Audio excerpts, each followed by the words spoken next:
पिछले एपिसोड में हमने देखा था कि प्रिंस युआन और क्यूयू के बीच में काफी जबरदस्त फाइट शुरू हो गई होती है। दोनों के बीच कंपटीशन चालू हो चुका था। दोनों अपनी पावर का इस्तेमाल करते हुए एक दूसरे के ऊपर अटैक कर रहे होते हैं। शुरुआत में तो क्यूयू थोड़ा ज्यादा पावरफुल दिखाई दे रहा था, लेकिन बाद में युआन अपनी पावर को एक्टिवेट करना शुरू कर देता है, जो कि उसके फादर ने उसे सिखाई थी। और उस टेक्निक का इस्तेमाल करते हुए वो बड़ी आसानी के साथ क्यूयू को टक्कर देता है। साथ ही उसने क्यूयू की ही टेक्निक का इस्तेमाल करते हुए इतना खतरनाक अटैक क्यूयू पे कर दिया था कि उसका तो एक हाथ ही कट जाता है। इस वजह से सारे के सारे लोग हैरान रह चुके थे कि आखिर युआन ने ये क्या कर दिया। इस वजह से ऐसा लग रहा होता है कि अब दो रॉयल फैमिली के बीच में बैटल शुरू हो जाएगा, जिसके बाद यहाँ से ये एपिसोड शुरू होता है। तो इस एपिसोड की शुरुआत में एक तरफ क्यूयू और उसके पूरे रॉयल फैमिली के लोग आ चुके थे, तो दूसरी तरफ प्रिंस युआन और उसके तरफ के सारे लोग आ चुके थे। दोनों पूरी तरह से एक दूसरे के साथ फाइट करने के लिए तैयार हो चुके थे। युआन के फादर क्यूयू के फादर से पूछ रहे होते हैं कि युआन, क्या तुम यहाँ पर दो रॉयल फैमिली के बीच में फाइट करवाना चाहते हो? बताओ कि तुम्हारा क्या फैसला है। जो फैसला होगा उसके बाद मैं भी उस हिसाब से बैटल एरिना के अंदर ही कूद जाऊंगा। क्यूयू का फादर सोच रहा होता है कि मुझे यहाँ पर ऐसे बैठ कर तो बिल्कुल भी नहीं रहना है, इसलिए मैं जा रहा हूँ बैटल एरिना के बीच में। जैसे वो आता है उसी का देखा देखी युआन के फादर भी बैटल एरिना के अंदर आ चुके थे, क्योंकि अगर पहले वो आते तो इल्जाम उनके ऊपर लगता कि उन्होंने पहले फाइट शुरू करवाई। युआन के फादर तो बहुत ही ज्यादा भड़के हुए थे, क्योंकि उनको तो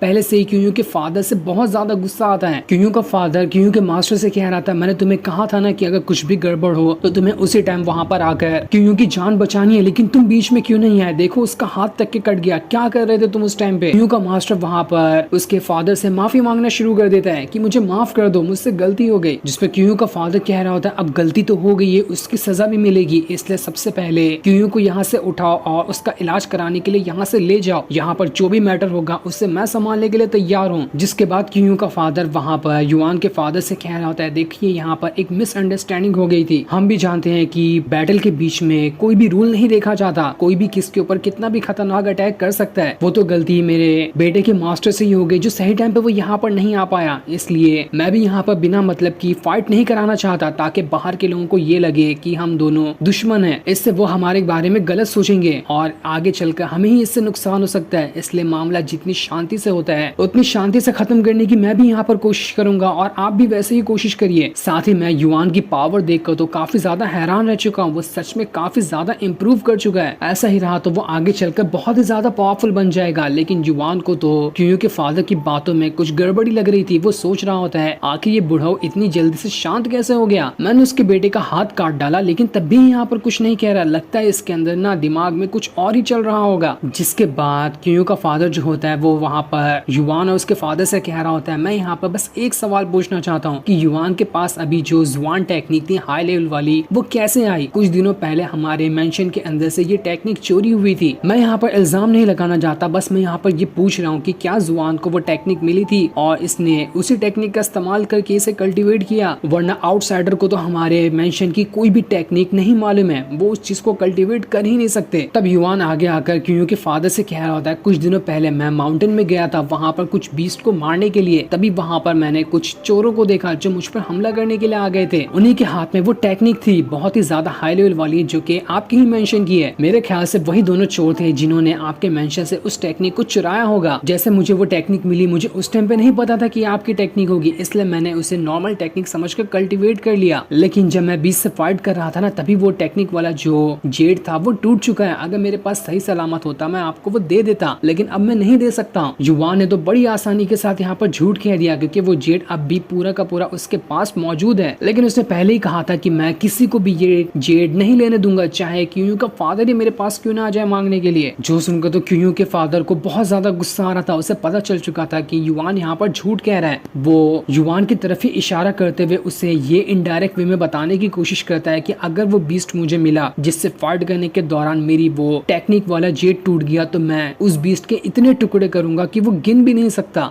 युआन क्यूयू के फादर से कह रहा होता है, अगर आप जंगल में जाए ना तो जरा सावधान रहना, वो बीस्ट कमजोर नहीं है, वो बहुत ही पावरफुल है, वो आपके ऊपर भी हमला कर सकता है। युआन तो बड़े मजे से यहाँ पर आग में घी डालते हुए जा रहा था। जिसके बाद युआन के फादर एकेडमी ए के लॉर्ड से कहते हैं, यहाँ पर तो ये राउंड खत्म हो गया ना, अब यहाँ पर आप विनर अनाउंस कर सकते हैं कि असल में यहाँ पर इसे कौन जीता है और कौन सी फैमिली की कंपटीशन इस साल का जीतती है। जिसके बाद एकेडमी ए के लॉर्ड यहाँ पर अनाउंस करते हैं कि इस राउंड को युआन ने जीता है और इस साल की जो विनर है वो युआन की फैमिली है। हमारा हमारा अकेडमी ए इस बार इस कंपटीशन को जीत चुका है। जो सुनकर तो अकेडमी के जितने भी डिसाइपल होते हैं वो सभी एकदम खुशी से नाच जाते हैं कि हमने कर दिखाया, आखिरकार इस साल हमारी जीत हुई। सभी भागते हुए युवान के पास आते हैं और उसे कांग्रेचुलेशन कर रहे होते कि तुम्हारी वजह से हम यहाँ पर जीते हैं, अगर तुम नहीं होते तो हम नहीं जीत पाते, तुमने तो कमाल ही कर दिया, तुमने और यूवी ने मिलकर इस साल हमारी अकेडमी ए को जीत दिलाई है। युवान के फादर क्यों के फादर से कह रहे होते आपने तो काफी टाइम कैपिटल के अंदर गुजारा है, लेकिन इस साल के कंपटीशन को हारने की वजह से आपको कैपिटल छोड़कर जाना पड़ेगा। अब से हम वहाँ पर रहेंगे और आज से कैपिटल हमारे कंट्रोल में हो जाएगा। जिस पे क्यों का फादर कह रहा होता है कोई बात नहीं, हमारा जहाँ पर पैलेस था वो तो वहीं पर रहने वाला है, क्योंकि वैसे भी हम कैपिटल में नहीं रहते थे, लेकिन जब मेरे बेटे ने इतनी बड़ी हार आज देख ली है तो वो अगली बार से बहुत ज्यादा चौकन्ने रहने वाला है, इसलिए जरा आपको भी और ज्यादा ध्यान देने की जरूरत है। वो सीधे सीधे यहाँ पर युवान के फादर को धमकाते हुए गया था कि देख लेना मेरा बेटा क्यों अगली बार तुम लोगों को नहीं छोड़ेगा। दूसरी तरफ हम एक महल का सीन देखते हैं जहाँ पर दो लोग बैठे हुए थे। वहाँ पर भागते हुए एक सिपाही आता है जो एक लेटर लेकर आया था। वो लेटर वहाँ पर बैठे हुए बंदे को देते हुए कह रहा होता है ये लेटर रॉयल फैमिली की तरफ से आया है जो कि आपके लिए है। उसमें लिखा है कि युवान ने कंपटीशन को जीत लिया। जो सुनकर वो बंदा कह रहा होता है अगर युवान ने कंपटीशन जीत लिया तो उससे मुझे क्या फर्क पड़ता है, मैं यहाँ पर ये छोटे मोटे मैटर को संभालने के लिए नहीं बैठा हूँ, मैं यहाँ पर बड़ी बड़ी डायनेस्टी के साथ फाइट करता हूँ, यहाँ पर मुझे छोटे मोटी बात के लिए मत परेशान किया करो। वो सिपाही कह रहा होता है आपको पता है कि युवान जो है वो ड्रैगन स्पिरिट वाला बंदा है, उसके पास ड्रैगन स्पिरिट है। जो सुनकर तो उस बंदे को बहुत ज्यादा गुस्सा आ जाता है। वो अपनी पावर का इस्तेमाल करते हुए उस सिपाही के ऊपर अटैक करने वाला होता है, लेकिन अटैक करने से पहले वो वहाँ पर रुक जाता है और उससे कहता है मैटर ये नहीं करता कि युवान के पास ड्रैगन स्पिरिट हो, चाहे वो कितना भी पावरफुल क्यों ना हो जाए, उसका जाओ किंगडम पूरी तरह से खत्म तो वैसे भी होने वाला है। एक अकेला बंदा पूरे जाओ किंगडम को नहीं बचा सकता, इसलिए आगे से कभी भी युवान का नाम लो ना तो ड्रैगन स्पिरिट के बारे में जिक्र मत करना। आज तो मेरा मूड अच्छा है इसलिए मैं तुम्हें यहाँ पर जिंदा जाने दे रहा हूँ, वरना अगली बार मेरा मूड अच्छा नहीं हुआ तो मैं तुम्हें नहीं जाने दूंगा, समझ गए मेरी बात। वो सिपाही कह रहा था समझ गया मैं, मुझे तो पता है कि युवान अपने से 6 मेरिडियन की पावर को अनलॉक कर पाया है, वो आपके मुकाबले का बिल्कुल भी नहीं है, वो आपके सामने खड़ा तक नहीं हो पाएगा। मैं भी बेवकूफ था जो मैंने ड्रैगन स्पिरिट की यहाँ पर बातें कर दी। तब वहाँ पर वो जो लड़की होती है वो उस बंदे से कह रही होती है युवान को ना इतना कम मत समझना, आज जो हम जहाँ पर है ना वो उसी का सब कुछ छीन कर है और हम नहीं चाहते कि युवान वापस से यहाँ पर आकर हमारे से वो सारी चीजें वापस छीन ले। ऐसा लग रहा था कि यही वो लोग हैं जिसने युवान के अंदर वो पॉइजन को डाला होगा जो हर 3 साल में युवान के ऊपर अटैक करता है, और उसे डालने के बाद उसकी ड्रैगन स्पिरिट भी उससे छीनने की कोशिश की गई होगी। वो बंदा उस सिपाही से कह रहा होता है जाओ और क्यू मेंशन को कुछ सपोर्ट दे दो, उसके बदले वो जाकर हो सकता है कि युवान और उसके जाओ किंगडम को बर्बाद कर दे, लेकिन मुझे अभी भी यहाँ पर उनसे कोई मतलब नहीं है। जिसके बाद वो बंदा कह रहा था असल ड्रैगन स्पिरिट का हकदार तो मैं हूँ, देखता हूँ कि मेरे सामने आखिर किस बंदे की ड्रैगन स्पिरिट ज्यादा पावरफुल होती है। दूसरी तरफ युवान भागते हुए अपने फादर के पास आता है क्योंकि उसके फादर ने उसे बुलाया था। वहाँ पर आने के बाद उसके फादर उससे कह रहे होते हैं मेरे बेटे तुमने कंपटीशन में बहुत अच्छा परफॉर्म, उम्मीद है कि तुम आगे भी ऐसा ही अच्छा करते जाओगे। तुमने अभी अपने 6 मेरिडियन को अनलॉक किया है, कुछ टाइम और लगेगा अपनी 7वीं मेरिडियन को भी अनलॉक करने के लिए। इस बार का कंपटीशन जीत के हमने कैपिटल पे कब्जा तो हासिल कर लिया, लेकिन मुझे नहीं लगता है कि क्यों और उसका फादर इस बात को इतनी आसानी से जाने देंगे। उसकी बातों से मुझे साफ लग रहा था कि वो मुझे धमकी देकर गया है, इसलिए मेरे ख्याल से अभी जो तुम्हारी करंट कल्टीवेशन पावर है ना उसे तुम्हें पहले से भी ज्यादा इंक्रीज करना पड़ेगा। लेकिन अभी अगर वॉर हो जाती है तो हमें किसी न किसी का एक्सटर्नल सपोर्ट चाहिए होगा, उसके बाद ही हम यहाँ पर क्यू और उसके क्यू किंगडम को खत्म कर सकते हैं। और एक्सटर्नल सपोर्ट के लिए मुझे सिर्फ एक ही बंदा लग रहा है जो हमारा सपोर्ट कर सकता है, जो कि जनरल वी होगा, जो कि चैंगलोंग आर्मी का मेन जनरल है। उसी ने पूरी की पूरी चैंगलोंग आर्मी को संभाल कर रखा है। अगर वो हमारा साथ दे तो उसका एटीट्यूड ही इतना ज्यादा है ना कि लोग उसके एटीट्यूड को ही देख कर डर जाते हैं। युवान अपने फादर से क्या होता, फादर क्या आपकी जनरल वी के साथ कोई दोस्ती वगैरह है क्या, अगर नहीं है तो वो कैसे हमारा साथ देगा। जिसपे उसके फादर बता रहे होते हैं मैं तुम्हें कुछ टाइम पहले की कहानी बताता हूँ। ये सब चीज की शुरुआत हुई थी ब्लैक एबियस वॉर से। ब्लैक एबियस ऐसे लोगों का ग्रुप था जो चैंगलोंग कंट्री के बाहर साइड में रहता था। उनके पास फोर्स भी बहुत ज्यादा थी, उनके पास अगर वो किसी सेट के ऊपर हमला करे तो वो आसानी से जीत जाते थे और जिस सेट पे वो हमला करते उस पर कब्जा भी हासिल कर लेते थे। तब ब्लैक कैपिटल सिटी का एक मास्टर था जिसका नाम पॉइजन किंग था। उसके पास भी काफी ज्यादा पावर थी। उसने अपनी आर्मी को लिया और ब्लैक एबियस ग्रुप के साथ फाइट करने चला गया। उसी के साथ जनरल वी भी शामिल था। मैंने जनरल वी से वादा किया था कि मैं आऊंगा उनकी मदद करने के लिए, लेकिन जब तक मैं आया जनरल वी के ऊपर हमला हो चुका था, वो काफी ज्यादा घायल हो चुका था। उसके बाद से वो फाइट करने के उतने ज्यादा लायक बचा ही नहीं। साथ ही उसके उसका बेटा भी था जो कि पैरालाइज है। इसलिए जनरल वी ने फाइट करना बंद कर दिया और हमेशा से अपने बेटे का ख्याल रखता है। वो हमेशा अपनी कंट्री के अंदर ही मौजूद रहता है। शायद अगर तुम उसे मनाने भी जाओ तो वो जल्दी इसके लिए तैयार नहीं होगा, क्योंकि वो पहले से मुझसे काफी ज्यादा गुस्सा है। इस चीज का फायदा क्यू के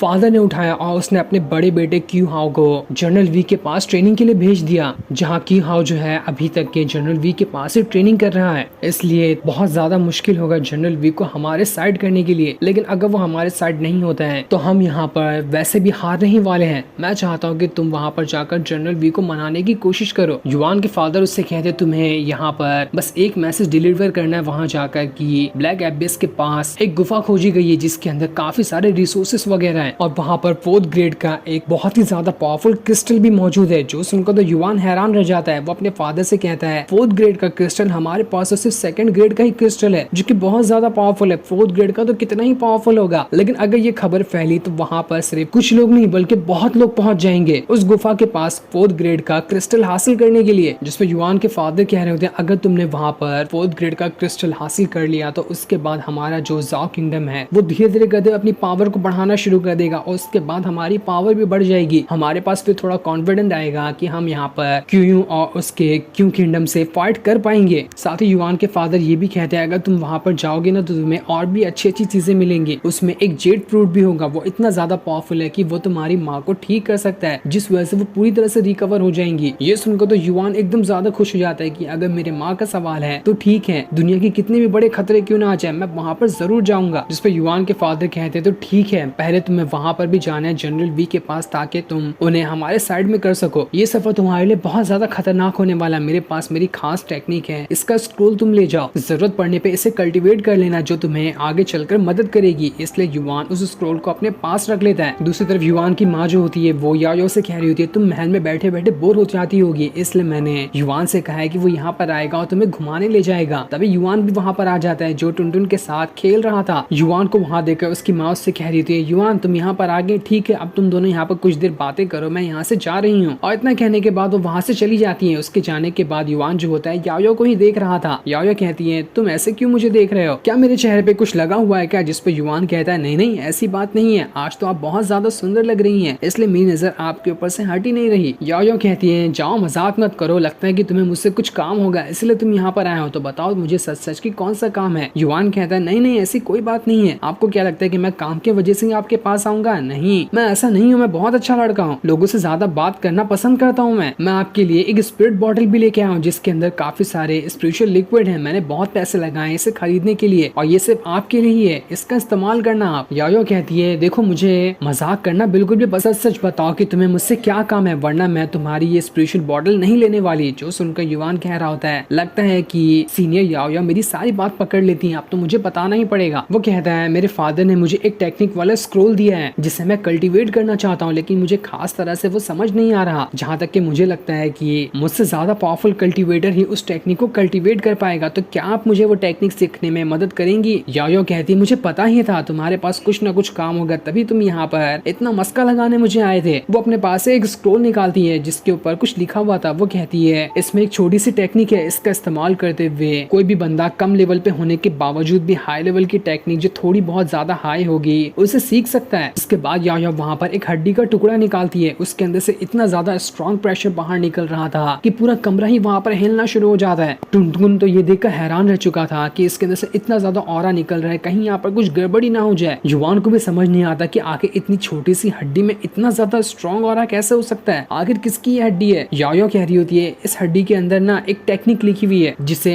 एस्ट्रल सूत्रा ड्रैगन कहते हैं, वो टेक्निक की वजह से ही ये हड्डी इतनी ज्यादा स्ट्रॉन्ग और पावरफुल बन चुकी है। ऐसा कहा जाता है कि हड्डी का टुकड़ा एक बहुत ही ज्यादा एंशिएंट टाइम के पावरफुल ड्रैगन का हुआ करता था, वो इतना ज्यादा पावरफुल था कि कोई भी उसके सामने नहीं टिक पाता था। जो सुनकर युवान भी हैरान रह जाता है कि क्या इतना पावरफुल भी ड्रैगन होता है, ये तो कमाल की बात है। यायो कह रही होती है वो इतना ज्यादा खतरनाक था कि वो हेवन एंड अर्थ तक को भी हिला सकता था, उसे लोग सुप्रीम बीइंग कहते थे। उसी की सारी पावर और कल्टीवेशन टेक्निक इस हड्डी के अंदर डाली गई है। मैं खुद इसे ठीक तरह से कल्टीवेट नहीं कर पाती हूँ, लेकिन तुम जितना इसे कल्टीवेट करोगे वो ही तुम्हारे लिए बहुत ज्यादा हो जाएगा। इसे पूरा कल्टीवेट करना तो नॉर्मल कल्टीवेटर के लिए बहुत ही ज्यादा मुश्किल है। एस्ट्रल ड्रैगन सूत्रा के अंदर जो टेक्निक है वो 4 लेयर में डिवाइड की गई है, हर लेयर अलग अलग हिसाब से पावरफुल होता है। फर्स्ट लेयर के अंदर 5th 4th लेवल तक का एनर्जी सोर्स रखा गया है जो कि बहुत ही ज्यादा पावरफुल होता है। उसके बाद अगर तुम सेकंड लेयर पे जाओगे तो उसके अंदर 7th ग्रेड की एनर्जी सोर्स है जो कि इतनी खतरनाक है कि जिसे कंट्रोल करना भी बहुत ज्यादा मुश्किल है। थर्ड नंबर पे आता है 9th लेवल का एनर्जी सोर्स जो कि बहुत ज्यादा खतरनाक है और शायद तुमने सबसे ज्यादा स्ट्रॉन्गेस्ट में इसी को सुना होगा, जिसपे युवान भी कह रहा था हाँ बिल्कुल ठीक कह रही है। आज तक तो मुझे यही पता था कि 9th ग्रेड का जो एनर्जी सोर्स है वो सबसे ज्यादा होता है। इसमें तो थर्ड लेवल पे ही 9th ग्रेड का है, तो 4th लेवल पे कितना खतरनाक होगा तो उसका अंदाजा भी नहीं लगाया जा सकता। मुझे तो समझ ही नहीं आ रहा कि अगर मैं इसे कल्टीवेट कर लूंगा तो मेरी पावर लेवल कहां से कहां पहुंच जाएगी। यायो कहती है आखिरी 4th लेयर में ना उस सुप्रीम बीइंग वाले ड्रैगन की सारी पावर को रखा गया। उसके पास जितनी भी पावर थी वो सारी पावर इसके 4th लेयर में रखी गई है, जिसे कल्टीवेट करना बहुत ही ज्यादा मुश्किल है। युवान को तो ये सुन के ही चक्कर आने लगते कि क्या दुनिया में कोई ऐसा भी कल्टीवेटर होगा जो 9th लेवल से भी ऊपर की एनर्जी सोर्स को कल्टीवेट कर पाता होगा। जो भी ये कर पाएगा वो तो कमाल का बंदा होगा। यायो कह रही होती है ये बहुत ज्यादा खतरनाक टेक्निक है, इसे जल्दी कल्टीवेट भी नहीं कर सकते। कई लोगों ने तो फर्स्ट लेवल को ही ब्रेक थ्रू करने में अपनी पूरी जिंदगी लगा दी लेकिन वो उसे ब्रेक थ्रू नहीं कर पाए। अगर इसे कल्टीवेशन करने के दौरान तुमने